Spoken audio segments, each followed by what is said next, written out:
আসসালামু আলাইকুম, welcome to my cooking channel Shahrin's cooking আর্টিস্টে। আজকে আমি আপনাদের মাঝে খুবই মজাদার সিলেটের আমড়ার টক নিয়ে চলে এলাম। এটা হলো দেশি আমড়া। এরকম আমড়া সব জায়গায় পাওয়া যায় না, এটা সিলেটেই পাওয়া যায়। এই টক রান্না করার জন্য আমি প্রথমে 4টা আমড়া ছিলে নিয়েছি। এখন আমি এদিকে কয়েকটা মুখি ভালো করে ধুয়ে পরিষ্কার করে সেদ্ধ করে নিচ্ছি।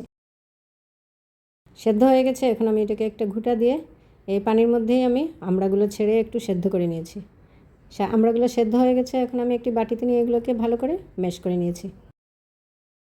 এখন দিয়ে দিলাম 2 টেবিল চামচ তেল, 1 টেবিল চামচ রসুন বাটা, 1 টেবিল চামচ পেঁয়াজ বাটা দিয়ে ভালো করে কষিয়ে এর মধ্যে দিয়ে দিব স্বাদ মতো লবণ ও সামান্য হলুদ, 1 চিমটি হলুদ দিয়ে দিলাম, সামান্য পানি দিয়ে আরও ভালো করে একটু 1 মিনিটের মতো কষাবো। কষিয়ে দিয়ে দিচ্ছি ছোট ছোট মলা মাছ। মলা মাছের পানি যতক্ষণ পর্যন্ত না শুকিয়েছে এতক্ষণ পর্যন্ত আমি একটু রান্না করব। পরে এখন দিয়ে দিচ্ছি সেদ্ধ করে রাখা ঘুঁটা মুখে।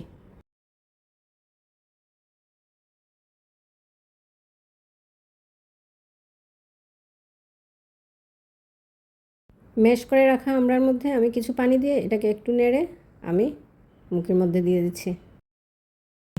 আরও দিয়ে দিচ্ছি পরিমাণ মতো পানি। এখন এটাকে ভালো করে একটা জাল করব। উপরে যে ফেনাগুলো উঠবে ফেনাগুলো ফেলে দিয়েছি। এখন দিয়ে দিলাম 2টো কাঁচামরিচ ও কিছু ধনেপাতা কুচি। ভালো করে একটা জাল করে চুলাটা বন্ধ করে দেব। এখন দিয়ে দিব বাগার। দিয়ে দিচ্ছি 2 টেবিল চামচ তেল আর 2টো রসুন কুচি দিয়ে এটাকে একটু বাদামি রং করে ভেজে বাগারটা দিয়ে দিলাম। খুবই সুস্বাদু এই টক। আপনারা যারা খান নাই তারা অবশ্যই এটা ট্রাই করে দেখবেন। আর কারা কারা এই টক খেয়েছেন কমেন্ট করে জানাবেন। সবাই ভালো থাকুন, সুস্থ থাকুন। আল্লাহ হাফেজ।